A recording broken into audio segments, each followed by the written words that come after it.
mencoblos Prabowo Gibran. Assalamualaikum warahmatullahi wabarakatuh. Salam sejahtera untuk semuanya. Alhamdulillah. Wassalatu wassalamu ala Rasulillah wa ala alihi wa ashabihi wa mawala. La haula wa la quwata illa billahil aliyil azim. Sobat sewot yang dirahmati Allah dan disayangi Rasulullah sallallahu alaihi wasallam. Hari ini tanggal 16 tanggal 16 April 2024. Mahkamah Konstitusi sudah menjadwalkan penyerahan kesimpulan sidang sengketa Pilpres 2024. Nah, hari ini juga kita lihat tim hukum Anies Baswedan dan Muhaimin Iskandar ini telah menyerahkan kesimpulan, menyampaikan kesimpulan sidang sengketa Pilpres 2024 karena sebelumnya sudah tim hukum ini membahas draft kesimpulan untuk kepentingan yang disampaikan pada kesempatan hari ini. Nah, Sobat Sewot yang dirahmati Allah, beberapa poin memang sudah bisa kita lihat bahwa konklusi dari analisis yuridis membuktikan atau terbuktinya pelanggaran terukur yang dilakukan oleh termohon, yakni Komisi Pemilihan Umum atau KPU. Nah, hal tersebut juga sekaligus Sobat Sewot membuktikan keberpihakan KPU terhadap paslon 02. Nah, begitu kira-kira kata pengacara Anies Muhaimin, Bang Heru Widodo kepada kita semuanya, teman-teman media pada hari Minggu kemarin. Nah, Sobat Sewot, selain itu tim Anies Baswedan juga membuktikan terjadinya pelanggaran-pelanggaran terhadap konstitusi yang menciderai sistem demokrasi kita. Nah, pencideraan demokrasi ini memang yang paling kelihatan, Sobat Sewot. Tetapi orang-orang pinter, pandai-pandai, orang-orang pinter di Indonesia hari ini sedang kenapa diam gitu. Itu banyak dipertanyakan oleh teman-teman semuanya gitu. Nah, Sobat Sewot juga mempertanyakan diamnya orang-orang di sekitar istana yang mengetahui bagaimana proses dugaan kecurangan ini berjalan satu demi satu, tahap demi tahap, hingga begitu terstruktur, masif dan sangat luar biasa. Nah, saat ini kata Heru, Sobat Sewot, pembahasan dilakukan menyangkut materi-materi analisis yuridis terhadap pembuktian yang diajukan oleh semua pihak, baik paslon 03, lebih-lebih paslon 01 gitu kan. Nah, mereka juga akan menggunakan hak yang diberikan majelis hakim untuk menanggapi secara khusus keterangan daripada 4 menteri dan keterangan DKPP dalam sidang pamungkas hari ini gitu. Nah, kenapa Sobat Sewot? Karena keterangan 4 menteri kemarin itu justru sepertinya tidak pada duduk perkara yang sebenarnya gitu. Mereka dijadikan utusan lah gitu, kayak utusan Jokowi gitu, untuk kemudian membungkus mengasih baju baru jelang Lebaran buat Presiden Jokowi gitu sebagai presiden. Kemudian 4 menteri sepertinya memang by design, by setting, untuk kemudian memberikan keterangan-keterangan yang akhirnya masyarakat itu nanti akan tersugesti akal pikirannya bahwa pemilu ini benar-benar berjalan apa adanya nantinya kan begitu. Nah, bahwa tanpa bansos pun gitu kan Pilpres akan dimenangkan oleh paslon 02, kira-kira begitu akan menyimpulkan, masyarakat akan menyimpulkan dari keterangan 4 menteri kemarin gitu bahwa sistem demokrasi kita baik-baik saja. Padahal Sobat Sewot menteri yang hadir di persidangan kemarin itu sepertinya memang ada unsur-unsur yang akhirnya gitu hari ini akan dibongkar kembali oleh tim pemenangan Anies Baswedan dan Ganjar Mahfud gitu. Nah, Sobat Sewot, ini dihubungkan dengan alat bukti tentunya yang pemohon ajukan dan keterangan para ahli yang sudah disampaikan oleh para ahlinya kemarin. Nah, Itu keterangan dari Bang Heru ya. Sementara itu Sobat Sewot, soal fakta hukum yang dianggap seolah diketahui umum atau notoire feitan ya. Feitan dan telah terpublikasi gitu kan, akan mereka sertakan dalam lampiran kesimpulan pada hari ini. Nah, Majelis Hakim Mahkamah Konstitusi ini sudah rapat permusyawaratan hakim RPH kemarin secara maraton tentunya. Sejak sidang pamungkas digelar pada hari Jumat ya, sidang pamungkas terakhir kemarin gitu. Nah, setelah penyerahan kesimpulan pada hari ini Sobat Sewot, Mahkamah Konstitusi itu dijadwalkan akan membacakan putusan atas sengketa Pilpres 2024 nanti pada hari Senin yang akan datang, tanggal 22 April 2024. Nah, Sobat Sewot yang dirahmati Allah dan disayangi Rasulullah Shallallahu Alaihi Wasallam, kemenangan rakyat benar-benar kembali terungkap ke permukaan bahwa Komisi Pemilihan Umum (KPU) ini bikin aturan C1, proform C1 asli harus dirahasiakan selama 3 tahun. Tapi Sobat Sewot, 17 Maret 2024 KIP ya memutuskan KPU harus membuka data from C1. Nah, ini yang kemudian menjadi kisruh di kubunya ahli IT Roy Suryo kemarin. Jadi Roy Suryo tuh luar biasa dan ini membuktikan bahwa KPU ada bermain mata dengan salah satu paslon di Pilpres 2024. Nah, Sobat Sewot, itu harapan masyarakat ya pada hakim Mahkamah Konstitusi dan kita juga melihat bahwa ada harapan dari masyarakat Indonesia kepada Mahkamah Konstitusi, Hakim Konstitusi gitu kan, yang menangani perkara perselisihan hasil pemilihan umum atau PHPU atau sengketa Pilpres dan istilah lainnya ya. Seperti yang dikatakan oleh Puguh Santoso, pejuang perubahan asal kota Riau Ponorogo, Jawa Timur. Puguh Santoso ini berharap Majelis Hakim MK mengabulkan petitum atau permohonan Tim Hukum Nasional THN Capres Anies Baswedan dan Gus Muhaimin Iskandar. Apa kata Puguh ya? Puguh bilang bahwa harapan kami para hakim MK mendiskualifikasi pasangan 02. Minimal gitu mendiskualifikasi cawapresnya yakni Gibran ya. Yang jelas-jelas melanggar konstitusi. Begitu kata Puguh Santoso ketika dihubungi oleh teman-teman media pada hari Sabtu kemarin tanggal 13 April 2024 Sobat Sewot. Nah, menurut Puguh ya, MK harus adil dalam menyikapi pelanggaran-pelanggaran yang dilakukan oleh Presiden Jokowi sebagai presiden, di mana selalu berpihak kepada paslon 02 kata beliau gitu. Nah, Capres Prabowo Subianto dan Cawapres Gibran Rakabuming Raka ya, di mana Gibran adalah putra sulung Presiden Jokowi. Nah, saya jadi teringat sama Bung Romi kemarin ngomong gitu, Bung Romi ya, bahwa Jokowi ini satu-satunya presiden yang mempunyai anak yang kemudian maju pada kontestasi Pilpres saat dirinya masih aktif sebagai presiden. Sebelum-sebelumnya belum pernah gitu, selain misalnya Mbak Tutut ya, ketika Soeharto itu baru setelah 30 tahunan lebih gitu menjabat sebagai presiden. Nah, ini Jokowi ketika melakukan manuver politik terhadap anaknya di kursi cawapres. Aduh, banyak sekali teman-teman yang kemudian yang sebenarnya hati mereka yang paling dalam tuh nggak setuju ya. Cuman apalah daya karena memang dukung Pak Prabowo gitu kan.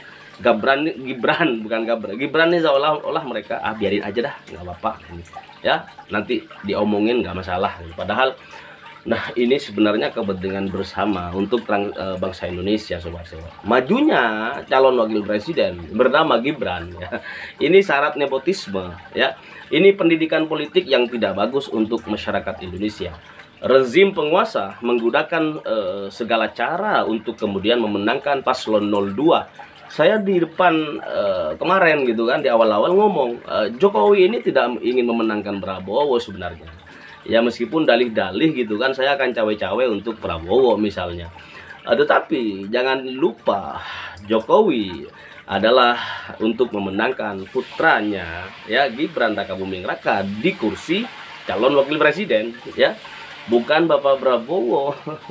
Ya kebetulan saja yang mau mengangkat Gibran, yang mau apa namanya ya membawa Gibran di bahtera ya koalisi maju ya Bapak Prabowo adalah Gibran, atau Gibran yang mau bawa itu hanyalah Bapak Prabowo. Makanya dalih-dalih kemarin ada yang bocoran gitu kan bahwa sebenarnya Jokowi itu ingin sekali memasangkan ya antara Ganjar dengan si Gibran, tetapi Ganjar barangkali berpikir dua kali atau PDI Perjuangan agak ogah gitu, sehingga akhirnya kita tahu dong bahwa siapapun yang kemudian bisa merangkul atau sukarela menjadikan Gibran sebagai calon wakilnya gitu, maka cawe-cawe presiden ya itu akan ke sono, ke arah paslon yang kemudian ada Gibrannya di situ. Nah, Sobat Sewot, itulah kemudian kenapa kita sampai hari ini masih terus terngiang bahwa Gibran ini adalah alasan kenapa Jokowi cawe-cawe. Gibran ini adalah alasan kenapa kemudian KPU, Bawaslu, semuanya itu hari ini menjadi sangat formalitas keadaannya gitu. Tidak ada pada posisi kerja sesuai dengan konstitusi.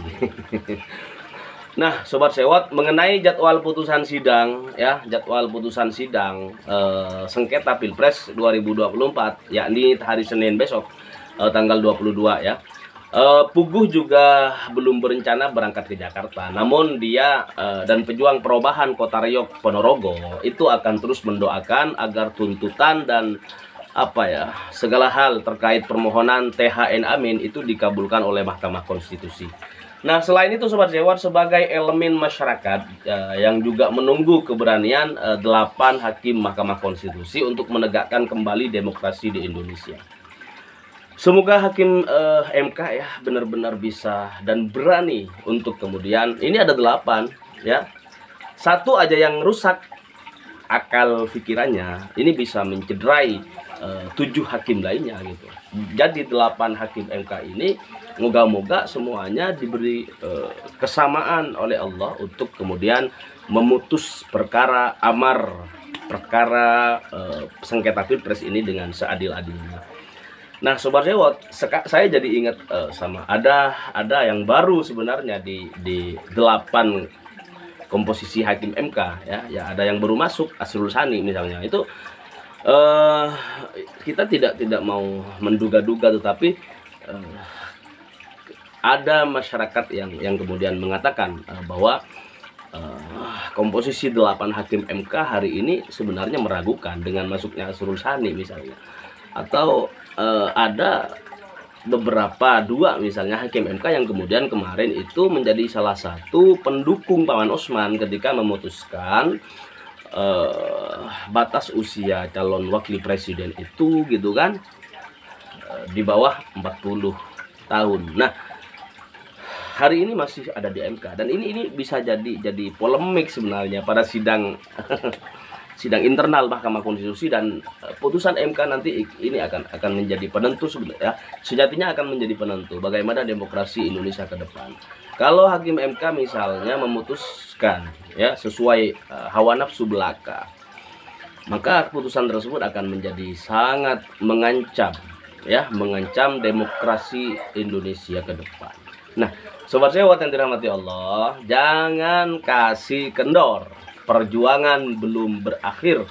Meski Komisi Pemilihan Umum sudah mengumumkan peraih suara terbanyak Pilpres 2024 di paslon 02 ya. Masih ada satu jalan bagi kita menuntut keadilan, yakni Mahkamah Konstitusi. Tapi kalau jalan tersebut sudah tertutup nantinya, pada akhirnya kita harus membuat jalan sendiri. Nah, Seperti apa yang dicanangkan oleh rektor-rektor kampus-kampus ternama, mahasiswa-mahasiswa dan teman-teman kita semuanya, pejuang perubahan gitu kan, bahwa kita butuh mahkamah jalanan. Kalau kemudian nanti Mahkamah Konstitusi ini benar-benar sudah bunuh diri di tengah hiruk pikuk kontestasi Pilpres 2024 dan kemudian gugatan-gugatan yang hari ini barangkali memberatkan memang bagi Mahkamah Konstitusi. Namun kalau kemudian Mahkamah Konstitusi ini tidak lagi menggunakan hati, tidak lagi menggunakan hasil istikharah dalam memutuskan, maka barangkali ini akan menjadi jalan terakhir ya bagi sistem demokrasi kita. Sangat disayangkan sekali Sobat Sewot. Jadi jangan biarkan orang baik berjuang sendirian, jangan biarkan pimpinan simpul relawan berjuang sendirian tanpa didukung oleh anggota relawan yang sempat memenuhi Jakarta International Stadium atau JIS pada kampanye akhir kemarin tanggal 10 Februari tahun 2024 ya. Nah, kita ulangi peristiwa Jakarta International Stadium yang membanggakan dan jadi buah bibir tersebut ya. JIS dipenuhi lautan manusia ya, harus berulang kembali di Mahkamah Konstitusi. Datang secara sukarela dengan membawa segudang harapan untuk mensupport para hakim Mahkamah Konstitusi. Nah, Sobat Sewot, kita tunjukkan bahwa semangat juang kita ya, tetap membara untuk menyongsong dan membakar semangat para hakim MK Mahkamah Konstitusi pada tanggal 19 nanti sampai tanggal 22 April 2024. Kalian datang berbondong-bondong dari seluruh penjuru Indonesia, dari Sabang sampai Merauke, dari Miangas hingga Pulau Rote ya. Nah, datang ke Jakarta untuk memberikan dukungan kepada 8 hakim Mahkamah Konstitusi untuk memutuskan sengketa Pilpres 2024 dengan seluruh-seluruhnya, dengan seadil-adilnya, dengan sebaik-baiknya. Jangan sampai pemilu curang menjadi pembenaran orang jahat untuk kemudian berkuasa di Republik Indonesia. Dan apabila kalian menetapkan hukum di antara manusia, hendaknya kalian menetapkannya dengan adil. Hal tersebut perintah Allah Subhanahu wa taala dalam surah An-Nisa ayat ke-58 Sobat Sewot. Nah, kita siap menjadi benteng hidup 8 hakim Mahkamah Konstitusi agar berani memutuskan tanpa takut intimidasi dan tergoda tumpukan dolar Singapura yang akan menggoyahkan iman para hakim MK ya, dalam mengambil keputusan yang seadil-adilnya berdasarkan ketuhanan yang Maha Esa. Jangan biarkan kemudian KPU melegalisasi kecurangan ya. Sejak penerimaan pendaftaran Capres-Cawapres, KPU telah memperlakukan putra presiden ya, Konoha, yang belum cukup umur dengan amat istimewa. Mestinya Komisi Pemilihan Umum memperbaiki terlebih dulu PKPU nomor 19 tahun 2023 yang mengatur syarat Capres-Cawapres agar sesuai dengan putusan Mahkamah Konstitusi nomor 90 atau tahun 2023 yang diketok palu oleh ipar Presiden Jokowi sekaligus pamannya Gibran Rakabuming Raka, yakni Bapak Anwar Usman. Komisi Pemilihan Umum juga menjadikan sistem informasi rekapitulasi pemilu atau Sirekap yang disebut oleh Dr. Insinyur Leone Lydia ya sebagai saksi bisu kejahatan pemilu 2024. Sobat Sewot yang dirahmati Allah dan disayangi Rasulullah Shallallahu Alaihi Wasallam, Ketua Dewan Penasehat Tim Hukum Nasional Amin ya Anies Baswedan dan Muhaimin Iskandar, Bapak Profesor Hamdan Zulfa, hakul yakin Mahkamah Konstitusi akan mengabulkan permohonan sengketa hasil pemilihan umum atau pemilu 2024. Begitu kata beliau ya, mantan Ketua Mahkamah Konstitusi tersebut mengatakan bahwa bukti penyimpangan dalam proses pemilu yang disampaikan tim hukum dan dalam persidangan perselisihan hasil pemilihan umum atau PHPU sudah sangat lengkap ya. Dari sisi bukti-bukti sudah lebih dari cukup Sobat Sewot untuk bisa dikabulkan. Begitu kata Profesor Hamdan Zulfa di kemarin ya di Kebayoran Baru memberikan keterangan kepada kita-kita. Nah, kubu Anies Muhaimin sebelumnya mengajukan gugatan ke Mahkamah Konstitusi atas pemilu yang diduga banyak diwarnai kecurangan.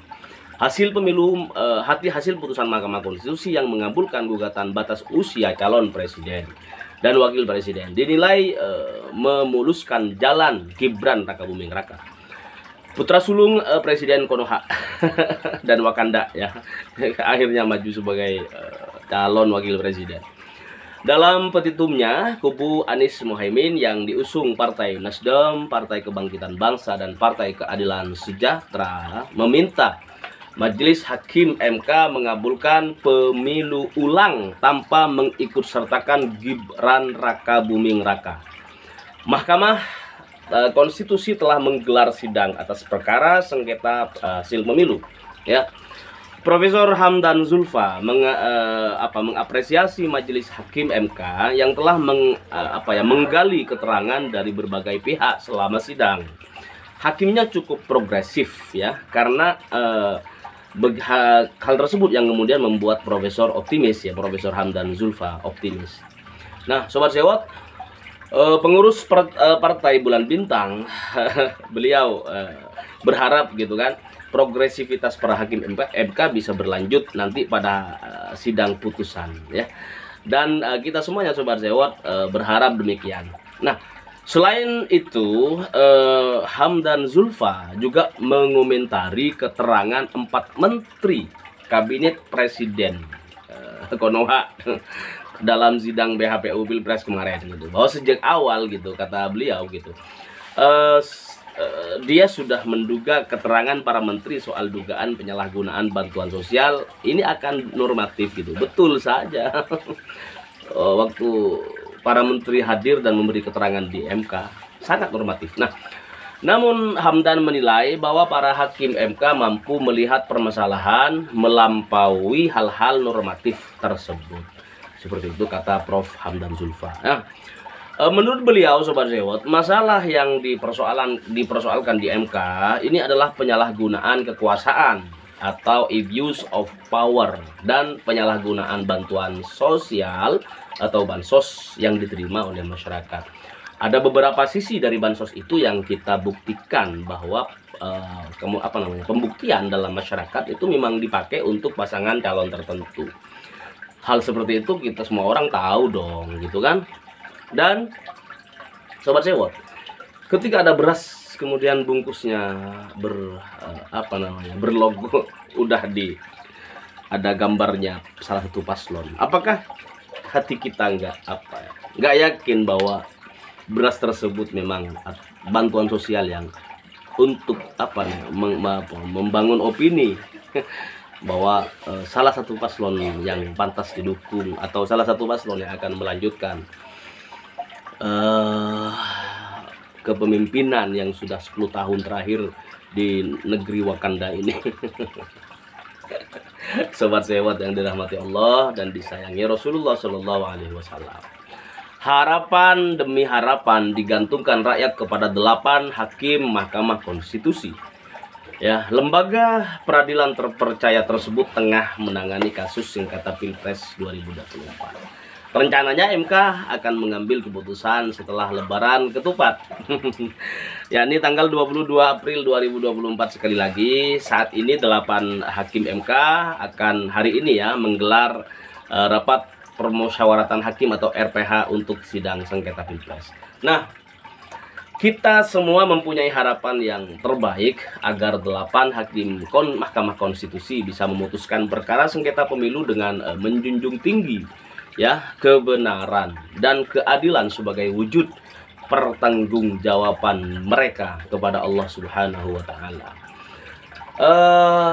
Begitu Sobat Sewot kira-kira ya harapan kita semuanya bahwa kita hingga hari ini masih terus mengikuti sampai nanti tanggal 22 hari Senin yang akan datang. Hari ini Selasa, Rabu, Kamis, Jumat, Sabtu, Ahad, Senin, 7 hari lagi. Ya, 7 hari lagi kita akan benar-benar menyaksikan putusan Mahkamah Konstitusi kemana arah demokrasi kita 10 tahun yang akan datang. Setelah 5 tahun barangkali nanti ada presiden baru untuk kita semuanya. Ya, salam perubahan. Allahumma sholli ala sayyidina Muhammad wa ala ali sayyidina Muhammad. Assalamualaikum warahmatullahi wabarakatuh.